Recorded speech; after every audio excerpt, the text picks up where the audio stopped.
বলছেন যে মাসনা ওয়া সুলাসা ওয়া রুবাআ, আল্লাহ রাব্বুল এখানে আমাদেরকে 1 2 করে 4টি নারীকে বিবাহ করা পর্যন্ত আদেশ দিয়েছেন, যে তোমরা পারলে 4টি পর্যন্ত নারীকে বিবাহ করতে পারো।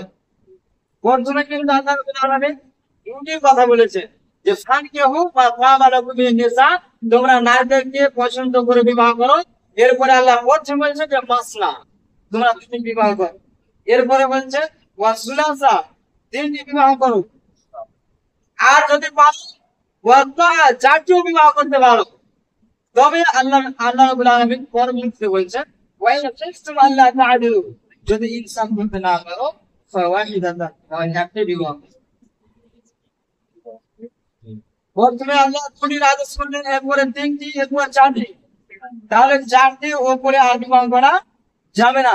তাহলে আল্লাহ রাব্বুল আলামিন বলেছেন যদি তুমি ওয়া ইন খিফতুম আল্লাহ যদি ইনসাফ করতে যদি না পারো, তাদের মধ্যে 2 3টি 4টি বিবাহ করার পর যদি ইনসাফ করতে না পারো, ফাওয়াহিদাতান, একটি মেয়েকে একটি নারীকে তুমি বিবাহ করো, ওরে তোমার জন্য যথেষ্ট।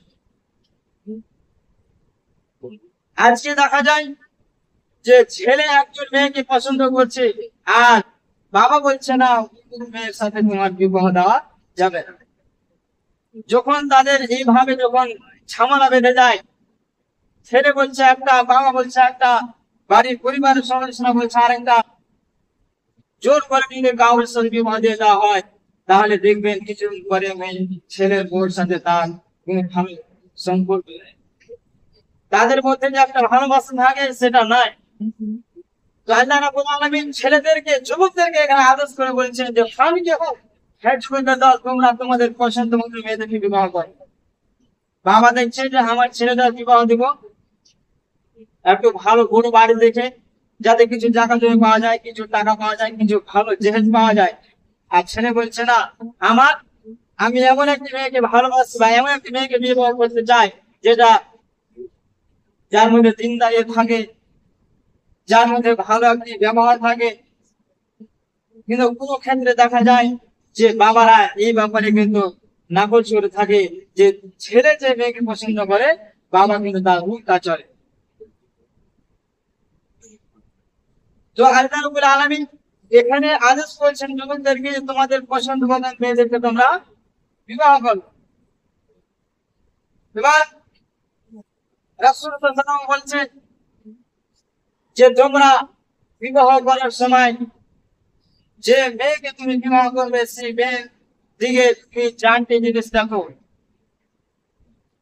4টি জিনিস দেখে তুমি বিবাহ করো। সেই 4টি জিনিস কি, শেষের দিকে হাদিস আপনাকে বলবো। তো আল্লাহ রাব্বুল আলামিন অন্য এক জায়গাতে বলছেন যে ওয়া আনকিহুল আয়ামা মিনকুম ওয়াস-সালিহিনা মিন ইবাদিকুম ওয়া ইমাইকুম ইয়াকুনু ফুকারা ইউগনিহিমুল্লাহু মিন ফাদলিহি ওয়াল্লাহু ওয়াসিউন আলিম। অনেক ভাইরা মনে করে থাকে যে আমি গরিব, আমার বাবা গরিব, আমার ভিতরে যৌন চেতনা এখন আছে, আমার ভিতরে এখন ভরপুর যৌন চেতনা আছে, আমি একজন ভালো যুবক, কিন্তু বর্তমানে বিবাহ করার সময় আমার সেরকম টাকা পয়সা নাই, নিজের পায়ে এখন পর্যন্ত আমি দাঁড়াতে পারিনি, বাবার হোটেলে খাই। এখন আমি বিবাহ করলে আমি নিজে তো আমি বাবার হোটেলে খাই, বাবাকে খেলাই, আমার খরচ যেটা হয় সেটা বাবা আমাকে দেয়। এখন যদি আমি বিবাহ করি তাহলে আমার স্ত্রীকে আমি ঠিক রাখবো। আল্লাহ রাব্বুল আলামিন বলছেন ওই সব পিতাদেরকে, ওই সব গার্জিয়ানদেরকে আল্লাহ এখানে আদেশ করছে যে ওয়ানিকুল আয়ামা মিনকুম। এখানে আল্লাহ রাব্বুল আলামিন ওয়ানিকুল জামার সেগা নামের সেগা ব্যবহার করেছেন, যে ওয়ানিকুল আয়ামা মিনকুম, তোমাদের মধ্যে যারা গার্জিয়ান রয়েছে, যারা পিতা, যারা ছেলে গার্জিয়ান, তাদেরকে আল্লাহ বলছে, যারা ছেলে মেয়েদের গার্জিয়ান তাদেরকে বলছে ওয়ানিকুল আয়ামা মিনকুম, তোমাদের মধ্যে যারা বিবাহ করেনি, তোমাদের ছেলে মেয়েরা যুবক যুবতী হয়ে আছে, তাদের তোমরা বিবাহ দিয়ে দাও। ওয়াস-সালিহিনা মিন ইবাদিকুম ওয়া ইমাইকুম, যদি তোমার বাড়িতে দাস দাসী থাকে আর তাদের আচার আচরণ যদি ভালো হয় তাহলে তাদের মধ্যে বিবাহ দিয়ে দাও। আর তোমার ছেলে মেয়ে যুবক যুবতী হয়েছে তাদেরও বিবাহ দিয়ে দাও। এখানে আল্লাহ রাব্বুল আলামিন আদেশ করছে ওয়ানিকিহু, মানে আমরের সেগা ব্যবহার করেছে। আমরের সেগা মানে ওয়াজিব আপনাকে করতে হবে এটা। আল্লাহ বলছে তুমি তোমাদের ছেলে মেয়েদের যখন বয়স হয়ে যায় বিবাহ করার, তুমি তাদের তোমরা বিবাহ দিয়ে দাও।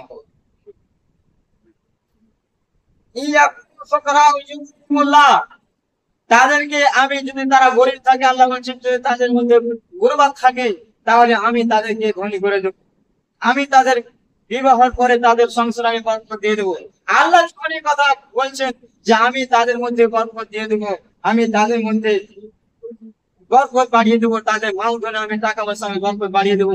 তাহলে আপনি এই কথা কেন ভাবছেন যে আমার ছেলে যুবক হয়েছে, আমার মেয়েটা যুবক হয়ে আছে, যুবতী হয়ে আছে, আমার বাড়িতে এখন টাকা পয়সা না, আমি কি করে দিব? আপনার এই ধারণাই হচ্ছে ভুল। আল্লাহ রাব্বুল আলামিন প্রত্যেকটি মানুষের রিজিকের দায়িত্ব নিয়েছেন।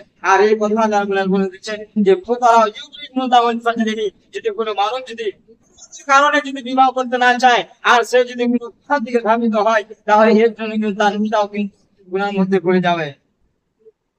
আল্লাহ বলছেন যে সে যদি কুদবাত হয়, সে যদি গরিব হয়, তা আমি তাকে আমার রহমত দিয়ে, আমার বরকত দিয়ে তাকে আমি তাকে বড় করে দেবো, তাকে আমি ধনী বানিয়ে দেবো। এরপরে আল্লাহ রাসূল বলছে যে যখন তোমরা ছেলে মেয়েদের যখন বিবাহ দিবা, তো ছেলে নিজের মালিক, ছেলে নিজেরও মালিক হয়ে যায়, তবু তাকে বাপের সাথে তার বাপের পরামর্শ নিতে হবে। কিন্তু একজন মেয়ে, একজন নারী, একজন বাগেরা নারী বা একজন মোতাল্লেকা নারী বা একজন বিধবা নারী যখন বিবাহ করবে, তোমার তার মালিক লাগবে। এভাবে আল্লাহ বলছেন আল্লাহ রাসূল বলছেন যখন যদি কোনো নারী, যদি মেয়ে তার ওয়ালি ছাড়া, তার অভিভাবক ছাড়া, তার পিতা ছাড়া, বা তার পিতা নাই, তার কোনো ভাই এখন গার্জেন, এক কথায় তার অভিভাবক ছাড়া, তার গার্জেন ছাড়া যদি কোনো মেয়ে যদি কারোর সাথে বিবাহ করে নাই, পালিয়ে হোক, কোর্ট ম্যারেজ করে হোক, আর কিছু করে হোক, তো আল্লাহ রাসূল বলছেন ফানিকা মুহাবাদিন, ফানিকা মুহাবাদিন, সানিকা মুহাবাদিন, তার বিবাহ হচ্ছে বাতিল। পরবর্তীতে তার বাবা যদিও রাজি হয়ে যায়, তার পিতা তার মাতা যদিও রাজি হয়ে যায়, কিন্তু তার বিবাহ কিন্তু বাতিল। কেন? তার বিবাহ প্রথমে তার বাবা, তার মা রাজি ছিল না, তার যে গার্জেন, সে গার্জেন রাজি ছিল না।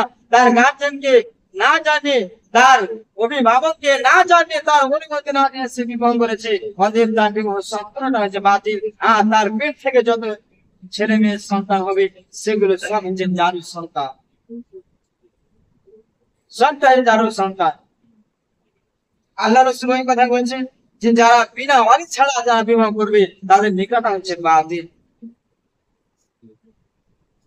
এরপর আল্লাহ রাসূল সহিহ বুখারী হাদিস পড়ে বলছেন যে আন নিকাহু মিন সুন্নতি ফামান রাগিবা আন সুন্নতি ফালাইসা মিননি। প্রত্যেকটি কথা পিছনে আপনাকে দলিল দিচ্ছি যে আল্লাহ রাসূল বলছেন যে যেই ব্যক্তি, যেই ছেলের মধ্যে বিবাহ করার সময় তার অর্থ আছে, তার জন্য চেতনা আছে, তার বড় বিবাহ করে না, আল্লাহ রাসূল বলছেন যে আন নিকাহু মিন সুন্নতি, বিবাহ করাটা হচ্ছে আমার সুন্নাত। প্রত্যেক নবী বিবাহ করেছেন, প্রত্যেকটা নবী বিবাহ করেছেন। আজকে কিছু সাধু বাবারা রয়েছে এই হিন্দু ধর্মের মধ্যে রয়েছে যে যারা নেতা হবে, যারা সমাজের নেতা হবে, তারা বিবাহ করতে পারবে না। কিন্তু দেখেন যে যত নবী এসেছেন, প্রত্যেকটা নবী বিবাহ করেছেন, প্রত্যেকটা নবীর স্ত্রী ছিল। তো আল্লাহ রাসূল কথা বলছেন যে আর নিকাহু মিন সুন্নতি, বিবাহ করাটা হচ্ছে আমার সুন্নাত, আমার রাগিবা আন সুন্নতি। যে ব্যক্তি আমার সুন্নাত থেকে মুখ ফিরিয়ে নিবে, যে ব্যক্তি তার ভিতরে যৌন চেতনা থাকার পরও সে নিজের পায়ে দাঁড়াতে পারছে না, এগুলো সে বিবাহ করছে না। কিন্তু সে বিবাহ করছে না, এদিকে আবার অন্য নারীর দিকে সে তাকাচ্ছে, তার মাথা গোলমাল হয়ে যাচ্ছে। কোন নারীকে দেখলে তার বিবেক ঠিক থাকে না, তার চোখ ঠিক থাকে না, তার কান ঠিক থাকে না, তার সব সময় খারাপ নজর থাকে। আল্লাহ রাসূল বলেছেন ওই ব্যক্তির উপরে বিবাহ করা যে ফরজ, সেই ব্যক্তি যদি বিবাহ না করে, সেই যুবক যদি বিবাহ না করে, তাহলে সে আমার উম্মতের মধ্যে নয়। আমার রাগিবা আন সুন্নতি ফালাইসা মিন্নি। যদি কোনো ব্যক্তি, যদি কোনো যুবক যদি তার ভিতরে যৌন চেতনা থাকার পরে, তার অর্থ থাকার পরে যদি বিবাহ না করে, তাহলে সে আমার মধ্যে নয়। অনেকে দেখা যায় যে সে বলে যে আমি কিছু নিজের পায়ে দাঁড়াই, কিছু বাড়ি গাড়ি করে নি, কিছু টাকা পয়সা জমা করে নি, ভালো একটা চাকরি বাকরির ব্যবস্থা করবি, এরপরে আমি বিবাহ করবো, এর ধারণাই হচ্ছে ভুল। কেননা আল্লাহ রসুল বারবার করে এই কথা বলেছেন যে তোমরা যখন তোমাদের ছেলে মেয়েদের যখন বয়স হয়ে যায় বিবাহ দেওয়ার সময় তাদের বিবাহ দিয়ে দাও। আল্লাহ রসুল বলেছেন যে তিনটি কাজে মানুষ তোমরা কখনো দেরি করবে না। এক হচ্ছে যখন কোন মানুষ যখন মৃত্যু করে তখন তাকে যত তাড়াতাড়ি পারো তাকে দাফন দিয়ে দাও, সে নেককার হোক আর সেই বাদকার হোক। যখন কোন মানুষ মারা যায় তখন তোকে যত তাড়াতাড়ি পারবে তার দাফন করে দাও। নাম্বার 2, যখন তোমাদের ছেলে মেয়ে যখন যুবক যুবতী হয়ে যাবে তখন যত তাড়াতাড়ি পারো তোমরা তাদের বিবাহ দিয়ে দাও, না হলে সেই গুনাহ দিয়ে ধাক্ত হয়ে যাবে। নাম্বার 4, যখন সালাত আদায় করার যখন নামাজ আজান যখন হয়ে যাবে তখন তোমরা যত তাড়াতাড়ি পারে মসজিদের দিকে চলে আসে। এই 3টি কাজ আল্লাহ রাসূল বলেছেন, এই 3টি কাজ তোমরা কখনো দেরি করবে না। এই 3টি কাজ শুভ কাজ, তোমরা এই কাজে তোমরা যত তাড়াতাড়ি পারো তোমরা করে ফেলবে। আজকে আমরা দেখছি 3টি কাজে আমরা লেট করছি, বাকি সব কাজে আমাদের তাড়াহুড়ো। আমরা মার্কেটে যাব, এতেও তাড়াহুড়া। আমরা খাওয়া দাওয়া করবো, এ তো আমাদের তাড়াহুড়া।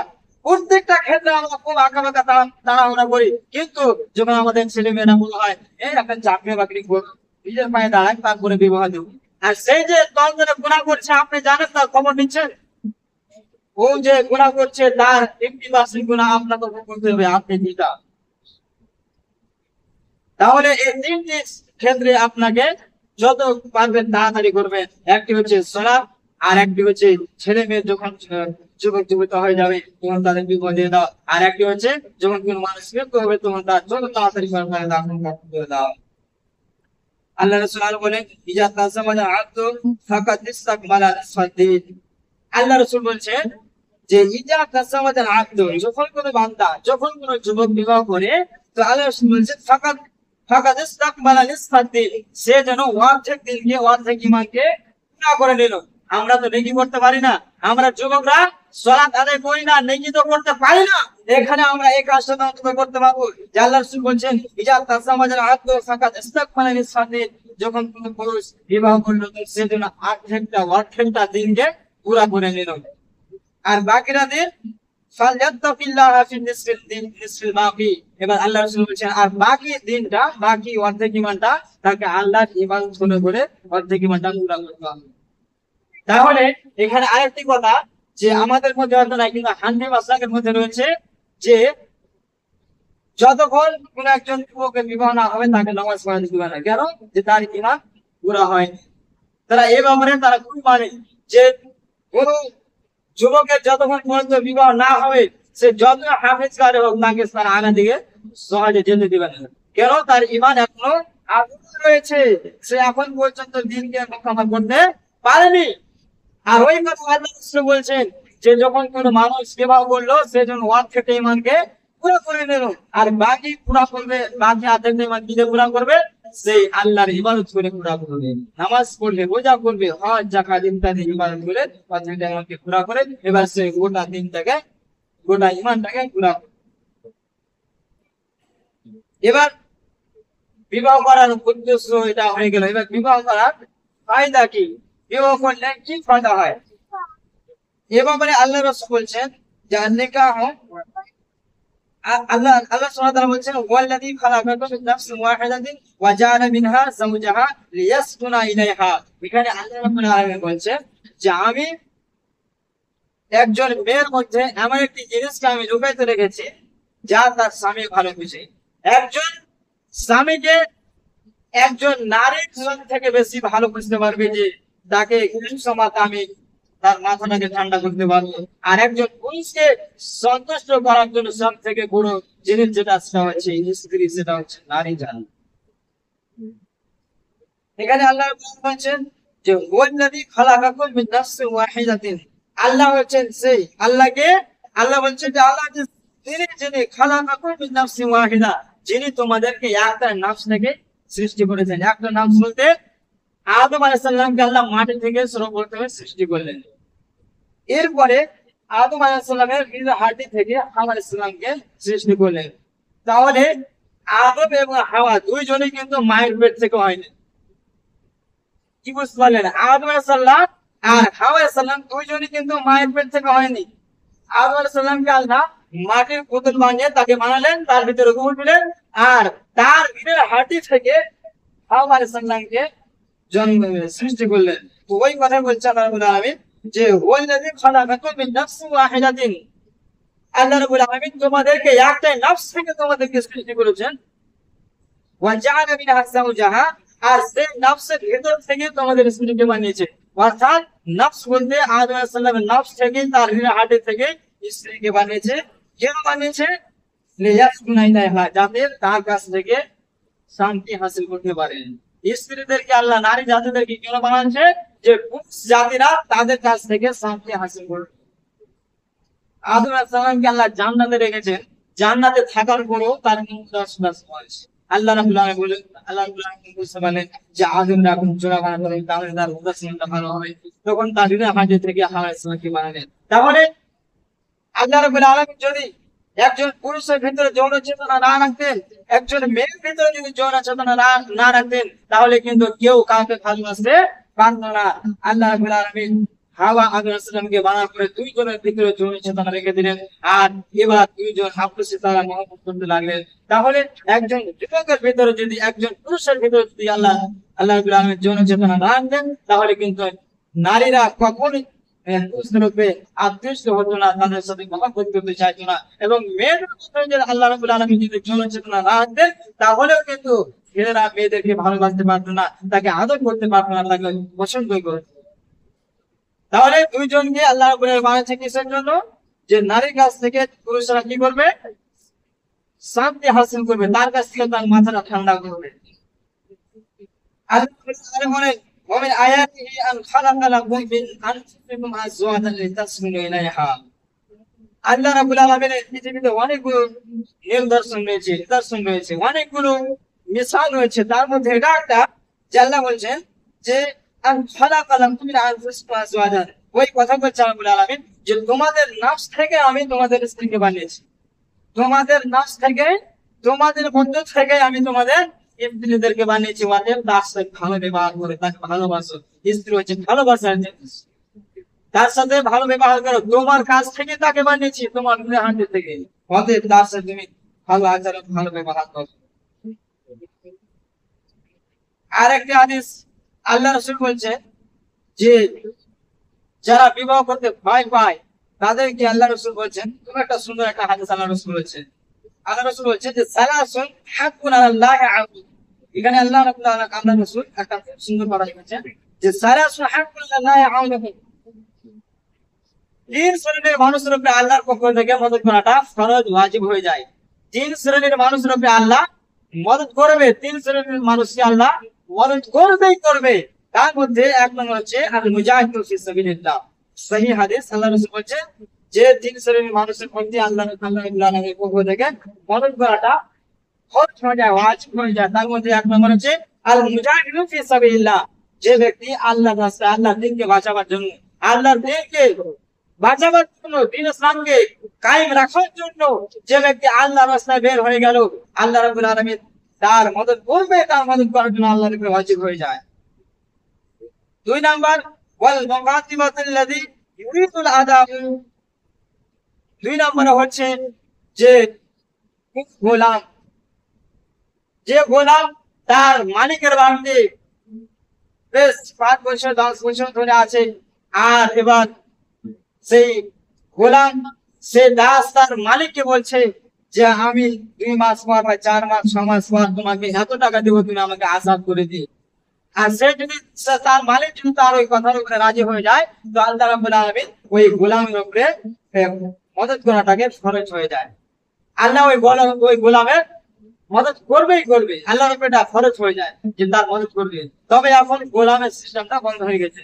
গোলাম বলতে এগুলা আগে যুগে ছিল যে মানুষ কিনা বেচা হতো, যেমন এখন পশু প্রাণী কিনা বেচা হয়। তো আল্লাহ রাসূলের যুগে, মুহাম্মদ সাল্লাল্লাহু আলাইহি যুগে, সাহাবাদের যুগে মানুষ কিনা বেচা হতো। তো যখন কোনো বড় বাদশাহ কোনো ছোট মানুষকে, কোনো গরিব মানুষকে যখন কিনে নিত, টাকা যখন বিক্রি হতো, তো সেটাকে লোন দিন বা দাসী, মহিলাকে বিক্রি করা হলে দাসী, পুরুষদেরকে বিক্রি করা হলে সেটা হলো দাস, মানে গোলাম। তো সেই গোলাম, কোনো গোলাম যদি তার মালিককে বলে যে আমি তোমাকে 50,000 বা 1 লক্ষ টাকা দেবো, তুমি আমাকে তোমার কাছ থেকে আজাদ করে দিও। তো আল্লাহ রাব্বুল আলামিন ওই গোলামের প্রতি মদত করে, ওই গোলামের মদত করাটা আল্লাহর উপরে ফরজ হয়ে যায়। এবং 3 নম্বরে ওয়ান্নাকিহুল্লাযী ইউরিদুল আফাফা, 3 নম্বরে হচ্ছে আল্লাহ রাসূল বলছেন যে 3 নম্বরে ওই ব্যক্তি, যে ব্যক্তি বিবাহ করে বা বিবাহ করার ইচ্ছুক, যে আমি গুনাহ থেকে বাঁচবো এই কারণে আমি বিবাহ করতে চাই, আমার নজরটাকে নিচু করার জন্য, আমার শরমগাহকে হেফাজত রাখার জন্য আমি বিবাহ করতে চাই। তো আল্লাহ রাব্বুল আলামিন বলছেন যে, আল্লাহ রাসূল বলছেন যে ওই ব্যক্তির উপরে আল্লাহর মদত করাটা ছেড়ে যায়। সহিহ হাদিস, আল্লাহ রাসূল বলছেন যে দিন ছেড়ে মানুষকে আল্লাহর প্রতি মদত করা খরচ হয়ে যায়। রাসূল সাল্লাল্লাহু আলাইহি ওয়াসাল্লাম বলছেন যে হুবিবা ইলাইয়া মিন দুনিয়াকুম সালাসুন, আল্লাহ রাসূল বলছেন যে আমার কাছে বিবাহ কতটা গুরুত্ব, আল্লাহ রাসূল প্রত্যেকটা হাদিসে বলছেন যে হুবিবা ইলাইয়া মিন দুনিয়াকুম সালাসুন। আল্লাহ রাসূল বলছেন যে পৃথিবীর মানুষ, শুনো তোমরা, তোমাদের দুনিয়ার 3টি জিনিস আমার কাছে সবথেকে বেশি প্রিয়, সবথেকে বেশি পছন্দ। আল্লাহ রাসূল বলছেন যে তোমাদের দুনিয়ায় 3টি জিনিস বেশি আমাকে পছন্দ। কি কি 3টি জিনিস? আল্লাহ রাসূল বলছে আকিব, 1 নম্বর হচ্ছে সেন্ট, আতর। আল্লাহ রাসূল আতরকে খুব ভালোবাসে। আমরা জুমার দিন নামাজ পড়তে আসে পারলে আতর ব্যবহার করে আসবো, আতর সেন্ট লাগিয়ে আসবো, এটা আল্লাহ রাসূলের সুন্নাত। তো আল্লাহ রাসূল বলছেন আতিব, সেন্ট, আতর, এগুলো আল্লাহ রাসূল খুব পছন্দ করতেন। আর 2 নম্বরে ওয়ান নিসা, 2 নম্বর হচ্ছে যে মহিলা জাত, নারী জাত, এই নারী জাতকে আল্লাহ রাসূল খুব পছন্দ করেছেন। ওয়া জুহিলাত কুররাতু আইনি ফিস সালাত, আর 3 নম্বর হচ্ছে সালাত। আল্লাহ রাসূল সর্বশেষ বলেছেন যে ওয়া জুহিলাত কুররাতু আইনি ফিস সালাত, নামাজ এমন একটা জিনিস যে নামাজ পড়ার সময়, আল্লাহ রাসূল বলেছেন যে নামাজ এমন একটা জিনিস যে নামাজ পড়লে বা নামাজ পড়ার সময় আমার হৃদয়টা ঠান্ডা হয়ে যায়, আমার চোখ ঠান্ডা হয়ে যায়। আর একটা কথা আপনাকে বলে রাখি যে মানুষের খোরাক হচ্ছে হাত বা যে কোনো ফলমূল, এগুলো খেয়ে মানুষ তার পেটটাকে বুঝ করে নেয়, তার পেটের খোরাক মিটে নেয়। প্রত্যেকটা জিনিস, প্রত্যেকটা মাখলুক তার খোরাকে মিটে নেয় কোনো জিনিসকে খেয়ে, সেটা যে কোনো জিনিস হোক। কিন্তু মানুষের ভেতরে বা পশু প্রাণীর ভেতরে যে একটি আত্মা বলে নাম রয়েছে, যে রুটি রয়েছে, তার খাবার হচ্ছে আল্লাহর জিকির। আমরা পেট ভরে যত ভালো মন্দ জিনিস খাই না কেন, যদি আমরা নামাজ না করি, সালাত আদায় না করি, রোজা না করি, আমরা যদি আল্লাহর ইবাদত না করি, তাহলে আমাদের অন্তরটা, আমাদের বুকটা কিন্তু শান্তি পায় না। আল্লাহ রাসূল বলছে যে আল্লাহর জিকিরে রয়েছে এই তোমার আত্মার শান্তি। যে ব্যক্তি যত জিকির আজকার করবে তার আত্মা তত শান্ত থাকবে। যদি সে ইবাদত না করতে পারে, তো যতগুলো বিল্ডিং, যত গাড়ি বাড়ি, টাকা পয়সা হয়ে যাবে না কেন, তার ভিতরে সবসময় আল্লাহর ভয় থাকবে, তার ভিতরে সবসময় একটা ভয় থাকবে যে কে জানে আমার কখন কি হয়ে যায়। আর যদি সে আল্লাহর ইবাদত করে, তাহলে তার পুরো বইটাও শান্তি, আর তার সাথে সাথে তার মনটা, তার আত্মাটাও শান্তি হয়ে যায়। ফায়দা নাম্বার 2, আল্লাহ রাসূল বলছেন যে 2 নম্বর ফায়দা হচ্ছে বিবাহ করার এটাই যে আল্লাহ রাসূল এটা চাইছে যে আমি, আমার উম্মত যাতে বেশি হোক, কারণ কিয়ামতের দিন আমি প্রত্যেক নবীর উপরে আমি আমার উম্মতকে নিয়ে ফখর করব যে আমার উম্মতের লোক বেশি বেশি। তাহলে বিবাহ 2 নম্বর ফায়দা হচ্ছে যে আল্লাহর নবী উম্মতকে বাড়িয়ে দেওয়া। ওই ব্যাপারে আল্লাহ রাসূল বলছেন যে তাসাওয়াসু ওয়াদুদাল ওয়ালুদা ফাইনি লুকাসরুন বিকুম মামা। আল্লাহ রাসূল এখানে বলছেন যে তোমরা ওই সব মহিলাদেরকে বিবাহ করবে, তাসাওয়াসু ওয়াদুদাল ওয়ালুদা, তোমরা ওই সব নারীদেরকে বিবাহ করো যে সব নারী পুরুষদেরকে, অর্থাৎ স্বামীকে বেশি বেশি ভালোবাসতে পারবে আর বেশি বেশি করে বাচ্চা জন্ম দিতে পারবে। ফাইনি লুকাসরুন বিকুম মামা, আল্লাহ রাসূল বলছেন কেন কেন কেন আমি তোমাদেরকে আদেশ করছি তোমরা ওই সব মহিলাদেরকে বিবাহ করো যে তোমাদেরকে বেশি ভালোবাসতে পারবে, যে স্বামীকে বেশি ভালোবাসতে পারবে আর বেশি ছেলে মেয়ে জন্ম দিতে পারবে। আমি এই কথা কেন বলছি? আল্লাহ রাসূল বলছেন যে আমি এটা চাই যে কালকে আমার উম্মত সব থেকে বেশি হোক, আমি প্রত্যেক নবীর উপরে আমার উম্মতকে নিয়ে ফখর করতে চাই। ফায়দা নাম্বার 3, আল্লাহ রাসূল বলছেন যে ইয়া মা'শারাস শাবাব ওয়া ইসতাতা'a মিনকুমুল বা'ত ফালইয়াতাযাওয়াজ। এখানে আল্লাহ রাসূল বলছেন ইয়া মা'শারাস শাবাব, এখানে যুবকদেরকে আল্লাহ রাসূল বলছেন ইয়া মা'শারাস শাবাব ওয়া ইসতাতা'a মিনকুমুল বা'ত, হে যুবকের দল, তোমাদের মধ্যে যারা বাদ, এই বাদ বলতে এখানে অনেক কিছু রয়েছে। বাদ মানে ক্ষমতা। এখানে ক্ষমতা বলতে আপনার যৌন শক্তিও থাকতে হবে, আপনার স্ত্রীর খরচ বরচ দেখার জন্য আপনাকে অর্থ থাকতে হবে। তো চারিদিক থেকে আপনার ক্ষমতা থাকলে তুমি কি করো, ফালিয়াতা জাওয়াজ, তুমি বিবাহ করো। আর যদি তুমি বিবাহ করতে না পারো, তোমার ক্ষমতা না হয়, সাহস না হয়, তো আল্লাহ রাসূল বলছেন ওমাল্লাম ইয়াস্তাতি ফালাইহি বিসসাম, তুমি কি করো, রোজা রাখো। যদি তোমার ক্ষমতা না থাকে তাহলে তুমি রোজা রাখো। রোজা করে করে তোমার জীবন শক্তিকে তুমি হারিয়ে দাও। তবে অন্য কোনো পথে তোমার জীবন শক্তিকে তুমি শেষ করতে পারবে না, সেটা না যায়, সেটা জেনা হোক বা অন্য কোনো পদ্ধতি হোক, তুমি তোমার যৌন শক্তিকে তুমি কখনো শেষ করতে পারো না। তোমার তুমি রোজা রাখো, রোজা রাখলে তোমার যৌন শক্তি হেলতে হয়ে যাবে। তাহলে শুনেছে যে তোমাদের মধ্যে যদি বাদের ক্ষমতা থাকে, দান দক্ষিণা খরচ বরচ ইত্যাদি যাবতীয় তোমার যদি ক্ষমতা থাকে, তাহলে তুমি বিবাহ করবে। কেন ফাইন্নাহু আগাসুল বাসার, বিবাহ করলে মানুষের চোখ নিচু হয়ে যায়, তার তার সারাঙ্গা হেফাজত থাকে, তার দৃষ্টিটা, তার নজরটা অন্য কোনো নারী দিকে যাবে না। এর জন্য আল্লাহ রাসূল বলছেন তোমরা বিবাহ করো। আর ফায়দা নাম্বার 4, আল্লাহ রাসূল বলছেন যে তোমরা যখন বিবাহ করবে, তো 4 নম্বর ফায়দা তোমাদের জন্য এটাই যে তোমরা তোমাদের বিবির সাথে, তোমাদের স্ত্রীর সাথে তুমি ভালো আচরণ করলে তোমার সাদকা, তার সাথে ভালো ব্যবহার করলে সেটা হচ্ছে তোমার জন্য সাদকা। তুমি তাকে ভালোবাসলে সেটা তোমার জন্য সাদকা। তার সাথে তোমার যে কোনো সম্পর্ক থাকবে, ভালো সম্পর্ক, সেটা হচ্ছে সাদকা। তার সাথে তুমি মিলামেশা করবে, সেটা হচ্ছে সাদকা। আল্লাহ রাসূল এক কথা বলে দিলেন যে স্ত্রীর সাথে ভালো ব্যবহার করো, তার সাথে ভালো আচরণ করো, তার সাথে নম্র ভদ্র হয়ে থাকো, সেটা তোমার জন্য সাদকা। এখানে একটি কথা খুব গুরুত্বপূর্ণ যে আল্লাহ রাসূল হাদিসে বলছেন যে তোমরা তোমাদের স্ত্রীদের সাথে ভালো ব্যবহার করো। এখন এই হাদিসের উপরে আমরা যুবকরা যদি আমল করতে লাগি, এখানে যত যুবক ভাই রয়েছে, যাদের স্ত্রী রয়েছে, তারা যদি হাদিসের উপরে আমল করতে লাগে, তাহলে সর্বপ্রথম যুবকের দুশমন কি হবে, তার পিতা, তার মাতা, তার বোন।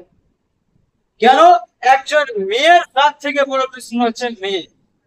মেয়েরা মেয়েদেরই দুশমন, নারীরা নারীদের সব থেকে বড় দুশমন। কেন, কি করে, একজন বোন তার ভাইকে জ্ঞান দিয়েছে, তার ভাবিকে তার ভাইকে জ্ঞান দিয়েছে কি, যে শুনো ভাবি, শুনো ভাই, আমার পিতা মাতার বয়স এখন হয়েছে, তারা যা বলবে সেটা তুমি শুনবে, যা খেতে চাইবে সেটা তুমি তাদেরকে কিনে দিবা, তাদের সাথে নম্র ভদ্র ভাবে তুমি কথা বলবা, তাদের সাথে ভালো আচরণ করে থাকবা। তারা যেন তোমার কারণে কাউরের কথা শুনে যেন কষ্ট না পায়। কাউরি বলতে ওর ভাবের কথা বলছে, কি বলছে ওর বোনটা, যে কাউরির কথা শুনে তুমি পিতা মাতাকে কষ্ট দিবে না। কাউরি বলতে এখানে তার ভাবিটাকে বলছে। তো ওই মেয়েটা, ওই বোনটা তার ভাবিকে আর তার ভাইকে জ্ঞান দিয়ে গেল কি, যে পিতা মাতার সাথে সদ্ব্যবহার করবে।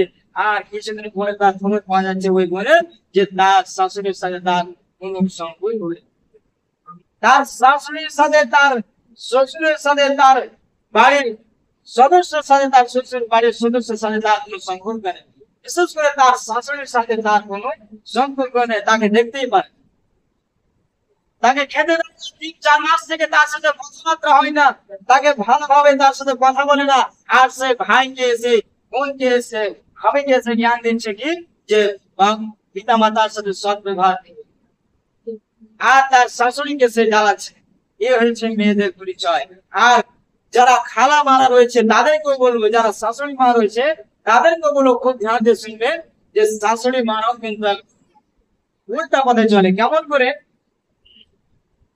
একসাথে ছেলে মেয়ের বিবাহ দিয়েছে, একটি ছেলে একটি মেয়ে, তাহলে তার বাড়িতে একটি নতুন বউ এসেছে, আর তার বাড়ি থেকে একটি মেয়ে তার অন্য বাড়িতে গিয়েছে।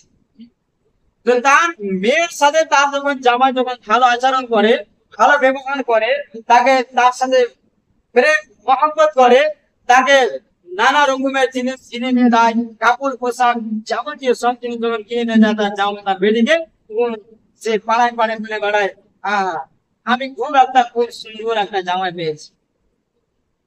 তার বেটিকে তার জামাই যখন ভালোবাসে, তার কথা মতো যখন চলে, তখন সে পাড়ায় পাড়ায় বলে বেড়ায় যে আমি একটা খুব সুন্দর জামাই পেয়েছি, আপনার খুব ভালো জামাই পেয়েছি। আর ওই বহুটা তার বাড়িতে যে বহুটা এসছে সেই বউ যদি একদিন তার ছেলেকে বলে, তার স্বামীকে বলে তার মায়ের সামনে যে আমার আসামে 2 মাস 3 মাস হয়ে গেল, চলো বাবার বাড়ি থেকে বেরিয়ে আসে, বা কিছু একটা আমার জন্য একটা ভালো জিনিস নিয়ে আসে, তখন সেই শাশুড়ি মা তখন পাড়ায় পাড়ায় ঘুরে বেড়াবে যে হ্যাঁ হ্যাঁ হ্যাঁ, আমার ছেলেকে আমার বউ জাদু করে দিয়েছে, আমার ছেলেকে আমার বউ জাদু করে দিয়েছে, আমার ছেলে শেষ হয়ে গেল আমার বউর পিছে। এই নিয়তের কারণে আমরা কিছু শাশুড়ি মারা ভাগ পাই না কোরবানি দিয়েছে। এই নিয়তকে আমাদেরকে প্রত্যাখ্যান করতে হবে, আমাদেরকে এই খারাপ নিয়তটাকে আমাদের মধ্যে সরাতে হবে, যে আমার বাড়ি থেকে একজন মেয়ে চলে গেল, আবার অন্য একজন মেয়ে আসলো, সেটাও আমার মেয়ে। আপনার বৌমাকে আপনাকে মেয়ে মনে করতে হবে, আর যতক্ষণ তাকে আপনি মেয়ে মনে করে না ভালোবাসবেন, ততক্ষণ আপনাকে সেও ভালোবাসতে পারবে না। এটা তো রীতি রেওয়াজ।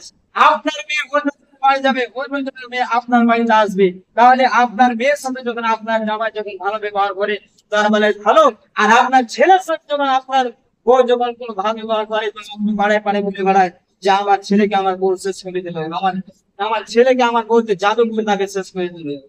কেন? এই কারণে কিছু শাশুড়ি মারা ভাগ পায়। তো আমি এটাই বলতে চাই যে বোন, খালা, যারা শাশুড়ি মা রয়েছেন সকলকে আমি এটাই বলতে চাই যে খালা, বোন, তোমরা নিজেকে ভালো করো, আর নিজের শাশুড়ির সাথে নিজের বউর সাথে মেয়ের মতন করে, আর শাশুড়িকে মার মতন করে দেখে শুনে চলতে হবে, তাহলে সংসারে ভালো হবে। আর পুরুষদেরকে বলবো আরেকটি শেষে কথা, যে তোমরা কখনোই স্ত্রীর কথা শুনে মাকে বা মায়ের কথা শুনে স্ত্রীদেরকে কখনো তোমরা কথা শুনতে পারে। যদি স্ত্রীর কথা তোমাকে ভালো লাগে বা মায়ের কথা ভালো লাগে, বা কোনো সময় স্ত্রীর কথা খারাপ লাগে, কোনো সময় মায়ের কথা খারাপ লাগে, তো তোমাকে এখানে বিচার করতে হবে এইভাবে যে তুমি মাকে ডাকো আর তোমার স্ত্রীকে ডাকো, এবার দুজনকে সামনে রেখে এবার তুমি তাদের বয়ান শোনো, কে মিথ্যা বলে আর কে সত্য বলে তুমি 1 সেকেন্ডে তুমি বুঝতে পারবে না, 1 মিনিটে বুঝতে পারবে না কে সন্তানকে মিথ্যা বলছে। তবে না জেনে না বুঝে কখনো স্ত্রীকে মারবেন না, আর না বুঝে না জেনে কখনো বাপ মাকে কষ্ট দিবেন না। আপনি দুইজনকে সামনে রেখে এবার বলেন হ্যাঁ বলো তোমাদের অভিযোগ কি, তুমি তো বলছো যে বউ দোষ আর বউ বলছে মায়ের দোষ, এবার দুইজনে বলো, কথা বলো, এবার দুইজনে কথা বলবেন, তোমরা আপনি নিজে নিজে বুঝতে পারবেন যে কে সত্য বলছে কে মিথ্যা বলছে। সর্বশেষে এটাই বলবো, ইয়া রাব্বুল আলামিন আমাদের সকল মা বোনদেরকে নিজ নিজ শাশুড়ি শ্বশুরকে আর বৌমাদেরকে নিজের বাপ মার মতন, নিজের ভাই বোনদের মতন করে নিয়ে থাকার তৌফিক দান করুন, আমিন। ইয়া রাব্বুল আলামিন আমাদের জাতিকে নারীদের সম্মান করা, নারীদের প্রতি দয়ালু রহম করার তৌফিক দান করুন, আমিন। আউযু বিল্লাহি মিনাশ শাইতানির রাজিম, বিসমিল্লাহির রহমানির রহিম। আল্লাহু আকবার, আল্লাহুস সামাদ, লাম ইয়ালিদ ওয়া লাম ইউলাদ ওয়া লাম ইয়াকুল লাহু কুফুওয়ান আহাদ। আল্লাহুম্মা